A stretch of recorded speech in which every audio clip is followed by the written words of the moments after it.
الحمد لله وكفى وسلام على عباده الذين اصطفى أما بعد فأعوذ بالله من الشيطان الرجيم بسم الله الرحمن الرحيم من عمل صالحا فلنفسه ومن أساء فعليها وما ربك بظلام للعبيد صدق الله العظيم۔ قرآن پاک کی یہ آیت مبارکہ ہے، من عمل صالحا فلنفسه۔ اللہ رب العزت فرماتے ہیں کہ جس نے نیک کام کیا، اچھا کام کیا، اس نے اپنے لیے کیا، اس کا فائدہ، اس کا اجر، اس کا ثواب اسی کو ملے گا، کسی پر احسان نہیں کر رہا۔ ومن اساء فعلیہا، اور جس نے برا کیا، غلط کام کیا، فعلیہا، اس برے کام اور غلط کام، گناہ کا وبال اسی کے اوپر پڑے گا۔ اس نے کسی اور کا نقصان، اپنا نقصان کیا، اپنے آپ کو برباد کیا۔ وَمَا رَبُّكَ بِظَلَّامٍ لِّلْعَبِيدِ، اور تمہارا پروردگار اپنے بندوں پر ذرہ برابر بھی ظلم کرنے والے نہیں ہیں۔ کسی کی نیکی گم ہو جائے ایسا نہیں ہوگا، کسی کے اوپر زائد گناہ ڈال دیا جائے ایسا نہیں، جیسے وابڈا والے کسی کے اوپر جو زائد یونٹ ڈال دیتے ہیں، اللہ کے ہاں ایسا نہیں ہوتا۔ یا کسی کا گناہ کسی پر ڈال دیا جائے ایسا نہیں ہوتا۔ میں اس حوالے سے بات کرنا چاہ رہا ہوں، شعبان کا مہینہ ہے اور 15ویں شعبان کی رات جو ہمارے ہاں شب برات یا شب توبے والی رات مشہور ہے، اور ماشاءاللہ مسلمان اہل ایمان اس رات کو عبادت کرتے ہیں، اللہ کو یاد کرتے ہیں۔ تو آج اس حوالے سے میں نے بات کرنی ہے، کیونکہ پھر آج کل کچھ ایسے لوگ بھی سامنے آتے ہیں کہ جی یہ رات ثابت ہی نہیں ہے جی، اور کچھ ایسے وہ سامنے آ جاتے ہیں جو سمجھتے ہیں کہ جیسے لیلۃ القدر قرآن پاک میں ہے تو شب برات کا ذکر بھی شاید قرآن میں ہے۔ سب سے پہلے تو میں اس چیز کی وضاحت کروں کہ لیلۃ القدر کا ذکر تو قرآن پاک میں ہے، اِنَّا أَنزَلْنَاهُ فِي لَيْلَةِ الْقَدْرِ، 27ویں رمضان یا آخری جو تاخیرات ہیں رمضان شریف کی۔ لیکن شب برات کا ذکر قرآن پاک میں نہیں، یہ بات ٹھیک ہے۔ اور دوسری بات یہ ہے کہ یہ جو شب برات ہے، اس کی جن احادیث میں اس کا ذکر ہے ان کی سند کے اوپر بحث ہے، کوئی ضعف ہے، یہ بھی ٹھیک ہے۔ لیکن بات یہ ہے کہ ضعیف احادیث کہ 2-3 روایات ہیں، ان میں احادیث میں اس کا ذکر ہے جن کی سند کے اوپر تھوڑی سی بحث ہے۔ اب ایک حدیث میں ذکر آئے نا تو پھر بندہ کہہ سکتا ہے کہ شاید 2-3 احادیث میں ذکر آ جائے تو پھر انسان خود سوچتا ہے کہ کوئی بات ہے تو صحیح، کوئی مسئلہ ہے تو صحیح۔ اور ویسے بھی بات دل میں آتی ہے، رسول اللہ صلی اللہ علیہ وسلم نے ارشاد فرمایا کہ شعبان میرا مہینہ ہے، رمضان اللہ کا مہینہ ہے۔ اب دیکھیے کہ اللہ کے مہینے میں لیلۃ القدر ہے، تو رسول اللہ کے مہینے میں شب برات ہے۔ ایک رات وہاں بھی ہے بہت قیمتی ہے، اور ایک رات یہاں بھی ہے کہ جو بہت ہی قیمتی ہے، بہت ہی قدر والی رات ہے۔ اس لیے اگر کوئی آپ سے پوچھے کہ قرآن پاک میں اس کا ذکر نہیں، قرآن پاک میں تو ذکر نہیں ہے شب برات کا۔ صحیح احادیث میں بخاری شریف میں ہے، مسلم شریف نہیں، اتر نہیں ہے، ہاں ترمذی شریف میں ہے، وہ بھی سیاہ ستہ کی کتاب ہے۔ ابن ماجہ شریف میں اس کا ذکر ہے شب برات کا، وہ بھی سیاہ ستہ میں سے 6 کتابوں میں سے جو معتبر کتابیں ہیں۔ ویسے آپس کی بات ہے، کہتے ہیں سخی کو سخاوت کرنے کے لیے بہانا چاہیے، کہ نہیں؟ سخی کو سخاوت کرنے کے لیے بہانا چاہیے، اور بخیل کو بخل کرنے کے لیے بہانا چاہیے۔ اللہ کی عبادت کا جو شوق رکھتا ہے اس کو عبادت کرنے کے لیے کیا چاہیے؟ بھائی ضعیف روایت بھی ہو، عبادت اللہ کی عبادت ہوتی ہے۔ عرب سخی ہوتے تھے، ان کو سخاوت کرنے کے لیے بہانا چاہیے ہوتا، سخی ہوتے، عرب سخی تھے، اس لیے لکھا ہے، یہ یاد رکھیے، مرقات، یہ جو مشکات شریف کی شرح ہے، حدیث کی کتاب مشکات ہے، اس کی شرح ہے مرقات، اس میں اور دوسری کتابوں میں لکھا ہے مشکات کی شروحات میں کہ عربوں کے ہاں 8 قسم کی دعوتیں ہوتی تھی۔ کتنی قسم کی؟ مثلا سفر پہ جاتے تھے تو تجارتی سفر شام کی طرف جا رہے ہیں تو سارے دوست احباب رشتہ داروں کو بلا کے کھانا کھلا کے اور گپ شپ کر کے روانہ ہوتے تھے۔ سفر پہ جا رہے ہیں، کچھ بھی ہو سکتا ہے، مل جل کے سب پھر چلے جاتے تھے۔ سفر سے واپس آتے تھے تجارتی سفر سے تو دوست احباب کو رشتہ داروں کو بلا کے پھر دعوت ہوتی تھی، اور ان دعوتوں میں ذکر آتا ہے کہ سرکار دو عالم صلی اللہ علیہ وسلم بھی ایسی دعوتوں میں شریک ہوتے تھے۔ اب دیکھیے تجارتی سفر پہ جا رہے ہیں، کاروباری سفر پر، بزنس ٹور دعوت کر رہے ہیں، کیوں؟ سخی لوگ ہیں، بہانا چاہیے۔ اب بزنس ٹور سے واپس آ گئے، شام سے یمن سے دعوت کر رہے ہیں، 8 قسم کی دعوتیں کرتے تھے۔ ان میں سے 2 دعوتوں کو تو سرکار دو عالم صلی اللہ علیہ وسلم نے اپنے دین کا حصہ بھی بنایا ہے۔ یہ جو ہم ولیمہ کھلاتے ہیں، یہ انہی 8 دعوتوں میں سے ایک دعوت، یہ دور جاہلیت سے چلی آ رہی تھی، ایک اچھی چیز تھی، حضور نے اس کو اپنے دین کی سنت قرار دے دیا، ولیمہ۔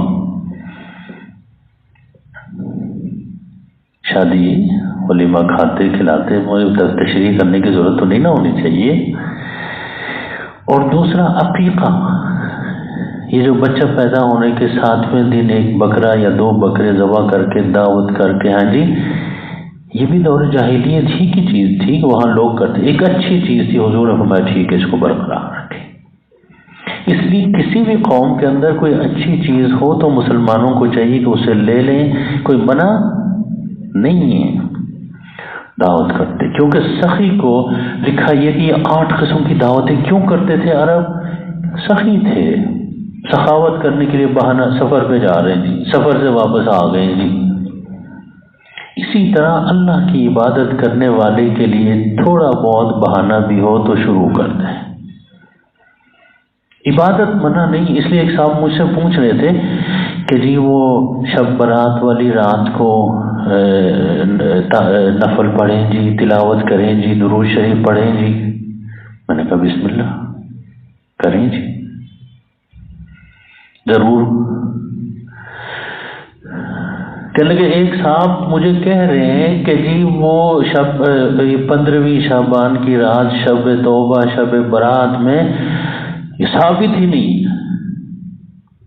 میں نے کہا بالکل بھی ثابت۔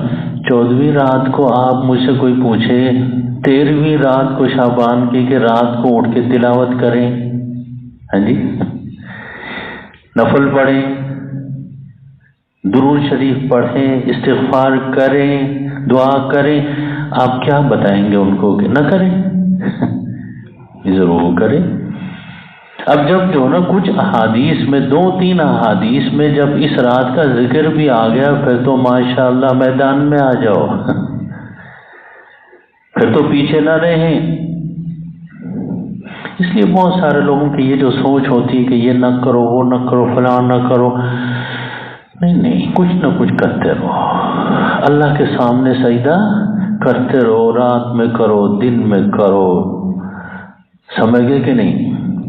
دفتر میں ہو کرو، مسجد میں ہو کرو، بھائی اللہ کے سجدہ کر۔ 2-3 وقت ہے، غروب آفتاب کا وقت ہے، طلوع آفتاب کا وقت ہے، زوال کا وقت ہے، اس وقت سجدہ نہیں کرنا، وہ 2-3 منٹ ہوتے ہیں بس، 3 منٹ لگا لیں تو 6-9 منٹ ہو گئے، اس کے علاوہ سارا وقت کوئی وقت منع نہیں ہے۔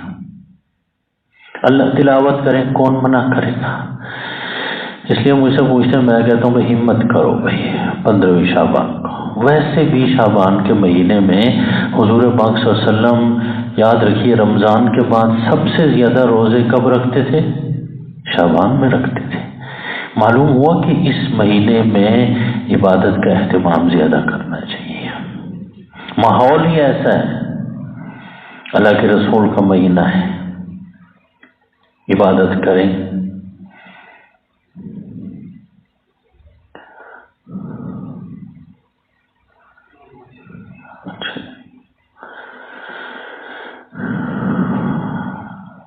عبادت کرنے سے کوئی منع نہیں۔ آگے ایک صاحب کہنے لگے اگلے دن روزہ رکھیں جی، میں نے کہا بسم اللہ، کیا میں یہ کہوں کہ روزہ نہ رکھیں؟ نفلی روزہ جب چاہیں رکھ لیں۔ حضور شعبان میں زیادہ روزہ رکھتے تھے، ہاں ایک بات ہے کہ خود رکھتے تھے روزہ۔ 15 شعبان کے بعد حضور نے مسلمانوں کو کہا کہ آپ روزہ نہ رکھا کریں، کیونکہ ایسا نہ ہو کہ 15 شعبان کے بعد آپ روزہ رکھیں، رکھتے رکھتے رمضان آ جائے، کمزور ہو جائیں، کہیں فرض روزے چھوٹ نہ جائیں۔ مسئلہ یہ ہے، اور میں تو پہلے تو زیادہ بات سمجھ نہیں آتی تھی کہ یہ 15 شعبان کے بعد روزہ رکھنے سے حضور نے کیوں منع کیا۔ اب بات سمجھ آ رہی ہے، لگتا ہے یہ میرے لیے ہے، کیونکہ جو شوگر کے مریض ہیں نا، اب روزے 27 ہو جائیں، 28 ہو جائیں، گرتے پڑتے میں روزہ رکھ کے ہیں جی 28 ہو جائیں تو میرے ذہن کہتا ہے، میرا دماغ کہتا ہے، میری نیت ہوتی ہے کہ چاند 28 کو ہی نظر آ جائے، حالانکہ آنا نہیں آتا ہے، یا تو 29 کو آنا یا 30 کو آنا، لیکن میں اتنا جو نا شوگر کے مریض ہوں، اس وجہ سے روزہ رکھتے رکھتے 28-29 تک جا کے بس گرتے گرتے عید ہو جاتی ہے۔ اور پھر جب عید ہو جاتی، عید کی نماز میں جو مقتدی دبوچ لیتے ہیں جی 3 مرتبہ، اب کوئی نہیں ملتا، بھائی ابھی موجود ہوں، جمعے کے بعد سلام کرنا ہو، جمعے سے پہلے 15-20 منٹ آ کے بیٹھتا ہوں، کسی نے مسئلہ پوچھنا نہیں، عید والے دن جب میں بہت کمزور ہو چکا ہوتا ہوں، اس لیے میں گھر جا کے ایک مرتبہ لیٹ لیا، یہ چائے لائے، میں نے کہا نہیں مجھے آرام کرنے دیں، مر گیا، ازموا ہو گیا۔ بیگم صاحبہ پوچھتے ہیں کہ کیا ہوا، کہ میں نے کہا مقتدیوں نے یہ حال کر دیا ہے۔ اس لیے بہت سارے علماء نے تو کہہ دیا کہ عید کے وقت گلے ملنا بدعت ہے۔ میرا خیال ہے کسی مولوی صاحب کے ساتھ ایسا ہوا ہوگا، جو میرے ساتھ ہوگا بدعت ہے، جان کا خطرہ ہے۔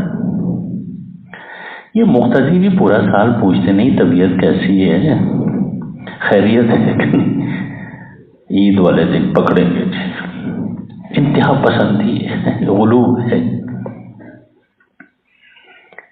بھائی گزارش یہ ہے روزہ رکھ لیں، بالکل ٹھیک ہے۔ اب عربوں کی ایک وہ بہت اچھی، دیکھیں نا، سخی تھے، سخاوت کرتے تھے، کسی کو عبادت کا شوق ہے تو وہ اپنا شوق کرے۔ عبادت کا شوق کتنا بہترین ذوق ہے، ذوق بندگی جسے کہتے ہیں۔ بعض لوگ تو ایسے ہیں کہ وہ مسجد میں آتے ہیں، نفل پڑھ لیں گے، سنتیں پڑھ لیں گے، فرض پڑھ لیں گے، پھر سنتیں پڑھیں گے، پھر نفل، مسجد سے نکلنے کو دل نہیں کرتا۔ وہ ایک ذوق بندگی اللہ نے ان کو عنایت کی ہوتی ہے۔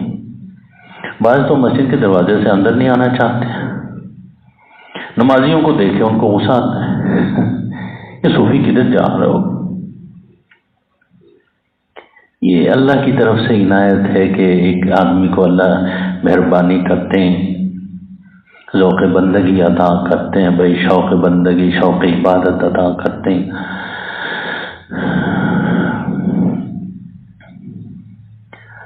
تو یہ شعبان کی جو 15ویں رات ہے، اب یہ جو ہے نا وہی جو 15 شعبان کے بعد پھر روزہ رکھنے کا وہ منع، میں سمجھتا ہوں بھائی ہم جیسے کمزوروں کے لیے حضور نے فرمایا کہ اپنے آپ کو کیا رکھیں، جیسے حج کے موقع پر بھی ہم مشورہ دیتے ہیں، جو حج کے لیے جاتا ہے اب جب جاتے ہیں تو پہلی مرتبہ خانہ کعبہ پہنچ کے بھائی پھر شوق ایسا ہوتا ہے کہ طواف پہ طواف، طواف پہ طواف، بیمار ہو جاتے ہیں۔ اینڈ جب حج کا وقت آتا ہے تو کیا ہو جاتے ہیں؟ بیمار ہو جاتے ہیں، پھر فرائض کے چھوٹنے کا اندیشہ پیدا ہوتا ہے۔ اس لیے مجھ سے کوئی حج کے لیے جاتے ہیں، مجھ سے ملتے ہیں، مشورہ کرتے ہیں ان کو، تو بھائی دیکھیے آپ نے وہاں جا کے عمرہ کرنا ہے، عمرہ کرنے کے بعد پھر روزانہ ایک طواف کریں، بس صرف ایک طواف، زیادہ نہیں، اپنے آپ کو ریزرو رکھیں۔ جب حج ہو جائے، مکمل ہو جائے حج، 12-13 ذوالحجہ کو حج مکمل ہو جاتا ہے، جب آپ مینا سے واپس آ گئے بھائی اور مکے میں رہتے ہیں، آپ روزانہ 2 کریں، 3 کریں، 4 کریں، 5 کریں، کیونکہ اب تو آپ اپنے کمرے میں ہیں، یہ رہائش گاہ میں موجود ہیں، وقت آپ کے پاس ہے، اصل عبادت جو فرض ہے وہ کیا ہو چکا ہے؟ ادا ہو چکا ہے۔ اس لیے عبادات میں بھی یاد رکھیے مشورہ کر کے، اور پھر عربوں کی ایک اچھی عادت تھی کہ جو ایک کام کرتے تھے تو بار بار کرتے تھے، اس کام کو پھر چھوڑتے۔ حضور پاک صلی اللہ علیہ وسلم بھی یاد رکھیے حضور کی عادت مبارکہ بھی یہی تھی کہ جو نیکی ایک مرتبہ شروع کرتے تھے پھر اس کو چھوڑتے نہیں تھے، دوام اختیار کرتے تھے۔ نفلی عبادت ہوتی تھی، نفلی عبادت تھی، ایک نفل مثلا حضور پڑھتے تھے تو پھر جو نا بھائی وہ چھوڑتے نہیں تھے، پڑھتے رہتے تھے، کوشش کرتے تھے کہ اس میں ناغہ نہ ہو۔ بعض مرتبہ ایسا بھی ہوتا تھا کوئی کسی ملک کا وفد آ گیا اور وہ جو نفل پڑھتے تھے اس وقت وہ نہیں پڑھ سکے، سرکاری کام میں مصروف ہو گئے، ریاستی امور میں مصروف ہو گئے، مغرب کے بعد پڑھ لیتے تھے، اور پھر بتاتے تھے کہ یہ 2 رکعتیں وہی جو میں عصر سے پہلے پڑھا کرتا تھا یا زور کے بعد، یہ وہی ہیں کہ جو اس وقت نہیں پڑھ سکا تھا۔ اب آپ پڑھیں نا قرآن پاک کو، حضرت ابوبکر صدیق رضی اللہ تعالی عنہ پیسے دیتے تھے مستح کو، ان کے عزیز تھے حضرت مستح۔ حضرت عائشہ رضی اللہ عنہ پر تہمت اور بہتان کا جو مسئلہ ہوا اس میں مستح بھی شامل ہوئے، تو حضرت صدیق اکبر نے وہ نیکی جو ان کو پیسے دیتے تھے گھر کے خرچے کے لیے وہ بند کر دی۔ قرآن کی آیت نازل ہوئی، ان سے غلطی ہوئی ہے، آپ سے غلطی نہیں ہونی چاہیے، ان سے غلطی ہوئی، انہوں نے غلط کام کیا، فرمایا کہ کیا تم نہیں چاہتے کہ اللہ تمہاری مغفرت کرے؟ معلوم ہوا کہ دوسروں کے خلاف، دوسروں کے یا کام آنے سے اللہ کیا کرتے ہیں؟ مغفرت کرتے ہیں، دوسروں کی مدد کرنے سے۔ اس لیے آپ بھی اگر کسی رشتہ دار کو کوئی ماہانہ کوئی دے دیتے ہیں، کوئی راشن واشن دے دیتے ہیں، غصے میں آ کے اسے بند نہ کریں، جاری رکھیں، جو نیکیاں ہیں ان کو جاری رکھیں، ان کو بند نہ کریں۔ سرکار دو عالم صلی اللہ علیہ وسلم کا طریق، آپ کی عادت مبارکہ یہی تھی، اسوہ حسنہ یہی ہے۔ اگر آپ ایک نفل پڑھتے ہیں، مثلا زور کے وقت آتے ہیں، آپ آ کے یا جمعے کے دن آتے ہیں، پہلے 2 نفل پڑھتے ہیں سنتوں کے علاوہ، ہمیشہ اس کو جاری رکھیں۔ اگر آپ جو ہے نا جمعے میں جلدی آتے ہیں، ہاں جی، ہمیشہ اس کو قائم رکھیں۔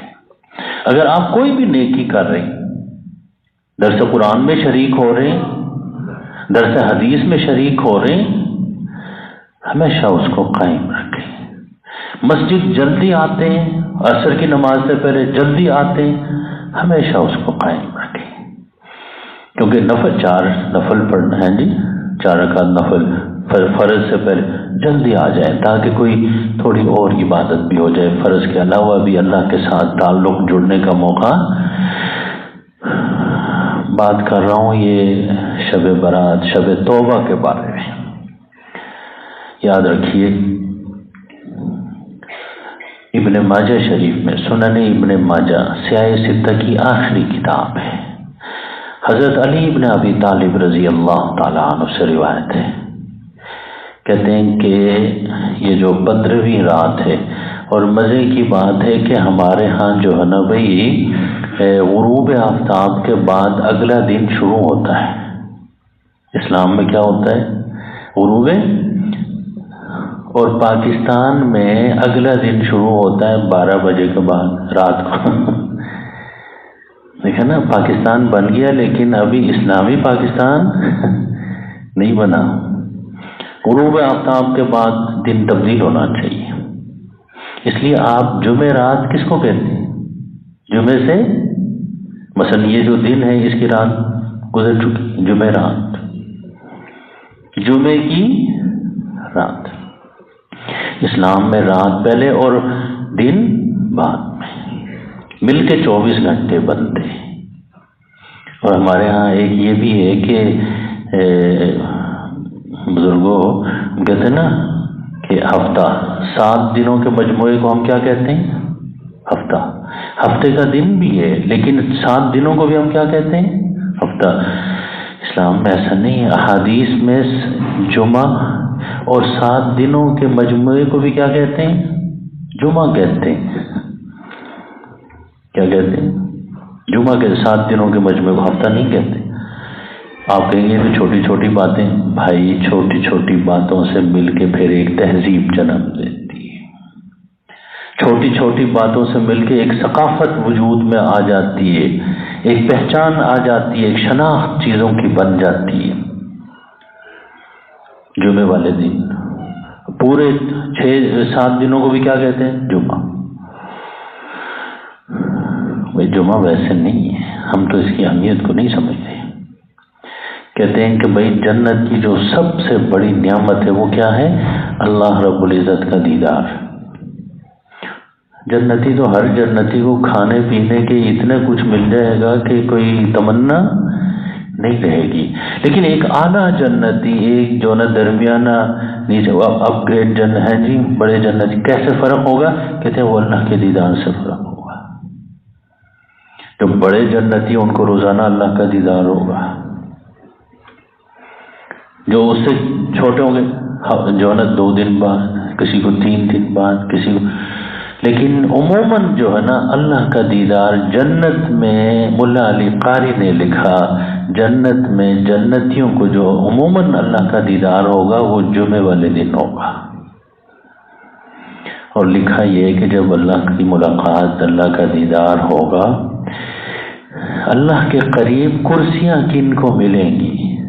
یہ بھی ملا علی قاری نے روایت نقل کی ہے، فرماتے ہیں جو جمعے میں سب سے پہلے آئیں گے۔ اس لیے آپ کراچی میں ہیں، پشاور میں ہیں، لاہور میں ہیں، کوشش کریں زوال کے بعد مسجد پہنچ جائیں۔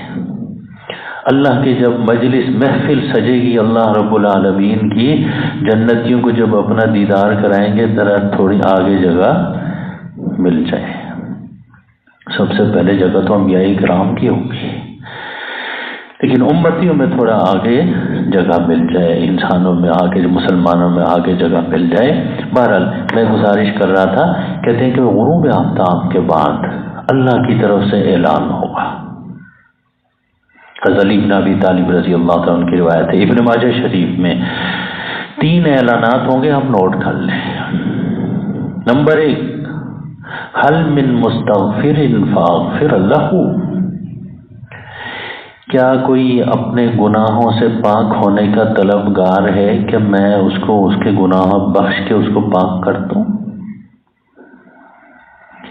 اس وقت جو کوئی دعا کر رہا ہوگا کہ یا اللہ میرے گناہ معاف فرما دے، اوپر سے جو نا بھائی خط کھینچ دی جائے گی، معاف ہو گئے۔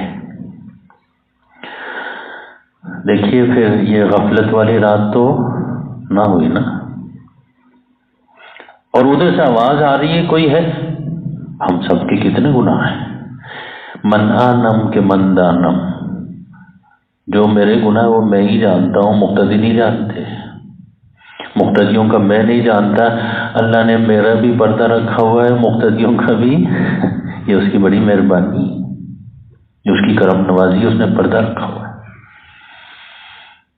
دوسرا اعلان کیا ہوگا؟ فرمایا حل من مبتلا فعافیہ. اعلان ہوگا کیا کوئی بیمار ہے کہ میں اسے صحت اور عافیت دے دوں. دیکھیں کوئی شوگر کا مریض ہے، کوئی بلڈ پریشر کا، کوئی فلاں کا، کوئی دل کا، کوئی جگر کا، کوئی دماغ کا، کتنی بیماریاں ہیں. کسی کا گھر میرا خیال ہے خالی نہیں. آج کل جس گھر میں بھی پوچھو جو نا بھائی، ایک طرف سے آلو ٹماٹر آ رہے ہوتے ہیں، دوسری طرف سے دوائیاں آ رہی ہوتی ہیں. دوائیوں کے پیسے نہیں لوگوں کے پاس. ایک صاحب دل کے مریض ہیں، مجھے کہنے کا دعا فرمائیں دوائیاں مہنگی نہ ہوں. پیاز کے ساتھ میرا کوئی تعلق نہیں ہے. کہ میں دل کا مریض ہوں، دوائی لینے کے پیسے نہیں ہوتے. میں نے کہا بھائی جب یہ لہر آتی ہے نا تو پھر یہ دوائی، یہ پیاز ٹماٹر کی بات نہیں ہوتی، پھر تو بھائی ساری چیزیں مہنگی ہو جاتی ہیں. تو پی بلاک والوں کو تو نہیں نا پتہ چلتا کہ مہنگائی کدھر ہے. ہم تو غریبوں کے بیچ میں رہتے ہیں، پتہ چل جاتا ہے کہ یہ غریبوں کے چولہے ٹھنڈے ہو گئے. جو 2 وقت روٹی کھاتے تھے اب 1 وقت پہ آ گئے. دوائیاں نہیں مل رہی، دوائیاں اتنی مہنگی ہو گئی. ہے کوئی بیمار کہ جو مجھ سے صحت اور عافیت مانگے؟ حل من مبتلا، مبتلا بیمار. اگر کوئی بیمار دعا کر رہا ہوگا اسی وقت ہاں ہو جائے گی. ہاں جی ٹھیک ہو جائیں گے انشاءاللہ. نمبر 3، تیسرا اعلان ہوگا حل من مسترزق فارزقہ. کیا کوئی مجھ سے رزق کا طلبگار ہے، رزق حلال مانگتا ہو، وسیع کھلا رزق مانگتا ہو، میں اس کو رزق دینے کے لیے تیار ہوں. لیکن اللہ تو تیار بیٹھے ہیں دینے کے لیے. دیتے تو ہر وقت ہیں، وہی دیتے ہیں، کوئی اور نہیں دیتا. لیکن مسئلہ یہ ہے کہ اس رات کو تو اللہ کی رحمت جوش میں آتی ہے. کہتے ہے کوئی؟ اب دیکھیے اعلان ہو رہا ہے کہ کوئی ہے رزق دینے والا، سمجھ گئے کہ نہیں. اب ہمیں یہاں پر اعلان ہو جائے کہ لنک روڈ کی فلاں دکان میں 5-5 ہزار روپے تقسیم ہو رہے ہیں، کیسے دوڑیں گے؟ کیسے بھاگیں گے؟ میرا خیال ہے کوئی نہیں بچے گا. آپ کہیں گے جی آپ ہماری بات کرتے ہیں. نہیں انشاءاللہ آگے میں ہوں گا. جیسی روح ویسے فرشتے. میں نے تو وہاں دیکھا 97 میں حج کے لیے گیا تھا، 1997. وہاں آگ لگی تو پھر وہ مینا میں وہاں کے جو مخیر حضرات تھے، مالدار لوگ تھے، وہ آتے تھے. وہ کبریاں ہیں، پل ہیں، ان کے اوپر آ کے جو ہے نا بھائی وہ پیسے دے 500 ریال 1000 ریال تقسیم کرتے تھے. بھائی لوگوں کے سامان جل گیا، پیسے بھی ضائع ہو گئے، اب کسی کو ضرورت پڑ سکتی. اچھے لوگ ہر جگہ موجود ہیں. میں نے تو دیکھا ہے بڑے بڑے سیٹ مالدار لوگ ہمارے بلڈنگ میں رہتے تھے، وہ بھی 1000 ریال لے کر مفت میں دے رہے ہیں. کسی نے معاف نہیں کیا قاری صاحب، کسی نے معاف. بعض تو جو نا ادھر سے لے کے دوبارہ ادھر جا کے بیٹھ کے جانے نہیں دے. لیکن اللہ نے توفیق دی تھی. میں نے عربوں کی سخاوت اس وقت بہت دیکھی کہ مسافر ہیں، حاجی ہیں، بھائی خیمے جل گئے ہیں، پیسے ضائع ہو گئے ہیں. سخاوت بہت بڑی صفت ہے. اللہ سخی ہے، اللہ کے رسول کیا ہیں؟ سخی. ہر ایمان والے کو سخی ہونا چاہیے. اگر کسی کے پاس پیسے نہیں بھی ہیں، نیت کریں کہ اللہ پیسے دیں گے تو سخی ہو جائیں گے، اللہ دے دیں گے. نیت کر لیں. 3 اعلانات ہوتے ہیں، دیکھا آپ نے. دوسری حدیث حضرت عائشہ صدیقہ رضی اللہ عنہا کی ہے، ترمذی شریف میں فرماتی ہیں کہ رسول اللہ صلی اللہ علیہ وسلم نے ارشاد فرمایا کہ اس رات کو جو عبادت کرے گا اللہ اس کے گناہ معاف کر دے گا. کہتے کتنے گناہ معاف کر دیں گے؟ حضرت عائشہ رضی اللہ عنہا فرماتی ہیں حضور نے فرمایا بنو کلب ایک قبیلہ تھا، اس کے بکرے بہت زیادہ تھے، جنگل کے جنگل بکروں سے بھرے ہوتے تھے۔ حضور نے فرمایا کہ بنو بکر کے جو بکرے ہیں ان کی پشت پہ جتنے بال ہیں اتنے زیادہ گناہ ہوں تب بھی اللہ کیا کریں گے؟ کیونکہ اللہ کی رحمت جوش میں آئی ہوتی ہے تو وہ تعداد کو پھر نہیں دیکھتی۔ تیسری حدیث آتی، یاد رکھیے کہ حضور پاک صلی اللہ علیہ وسلم اس رات کو جنت البقیع جاتے تھے، قبرستان جاتے تھے، اور قبرستان جا کے جو صحابہ کرام ایمان والے فوت ہوئے ہیں ان کے لیے دعا فرماتے تھے کہ یا اللہ زندوں کے اوپر بھی رحم فرما، مردوں کے اوپر بھی رحم فرما۔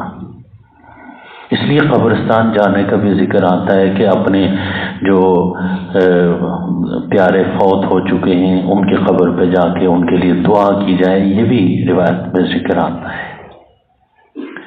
قبرستان جانے سے کیا فائدہ ہوتا ہے پتہ نہیں، ہمارے ہاں قبرستان میں کون ملتے ہیں، لوگ بتاتے ہیں، اخباروں میں بھی آتا ہے کہ جتنے نشئی ہیں قبرستان میں ہوتے ہیں، نشہ کرتے ہیں۔ اور کون ہوتے ہیں کہ جنہوں نے یہ جادو وادو سیکھنا ہوتا ہے وہ قبرستان میں پرانے قبر میں جا کے چلا کاٹ رہے ہوتے ہیں۔ حالانکہ قبرستان جانے کا مقصد، اور کچھ لوگ ایسے جاتے ہیں قبرستان جا کے قبر والے سے کچھ مانگ لیتے ہیں کہ جی ککڑ لے پتر لے، یہ بھی ہوتے ہیں۔ حالانکہ قبرستان جانے کا مقصد حضور نے کیا فرمایا؟ كنت نهيتكم عن زيارة القبور ألا فزوروها فإنها تذكر الآخرة۔ قبرستان جاؤ، پہلے منع کیا تھا، ابھی نو مسلم تھے، جب عقیدہ مضبوط ہوا تو اب جاؤ۔ فرمایا کیونکہ فإنها تذکر الآخرہ، یہ قبر آپ کو آخرت یاد دلاتی ہے۔ ہمیں تو آخرت کوئی چیز یاد نہیں دلاتی، ہم قبر کے پاس سے بھی گزر جاتے ہیں اور فکر ہی نہیں کرتے۔ قبر کے پاس جا کے عبرت حاصل کرنی چاہیے، قبرستان جا کے کہ میں نے بھی ادھر ہی آنا ہے، آگے میری جگہ بھی یہاں پر ہے۔ یاد رکھیے 100 سال بھی زمین کے اوپر بھاگتے رہیں، دوڑتے رہیں جوانوں، لیکن جانا زمین کے نیچے ہی ہے، زمین کے نیچے ہی جانا ہے۔ اب وہاں زمین کے نیچے 100 سال نہیں رہنا، قیامت تک رہنا ہے۔ 1 لاکھ سال ہوں گے، 2 لاکھ سال ہوں گے، یہی شب برات میں اس کے لیے تیاری کرنے کی ضرورت ہے۔ یہیں سے شروع کر دیں کہ اس زمین کے نیچے لمبا سفر ہے، قیامت تک کا سفر ہے۔ جتنا لمبا سفر ہوتا ہے اس کے لیے زیادہ راہ بھی اتنی زیادہ چاہیے۔ وہ زیادہ راہ کیا؟ یہ نیکی، نماز، روزہ، حج، زکوٰۃ، انفاق فی سبیل اللہ، صدقہ دینا۔ اللہ رب العزت ہمیں دین کی صحیح سمجھ عطا فرمائے، اللہ ہمیں ذوق بندگی عطا فرمائے، شوق عبادت سے ہمیں نوازے۔ وآخر دعوانا الحمدللہ۔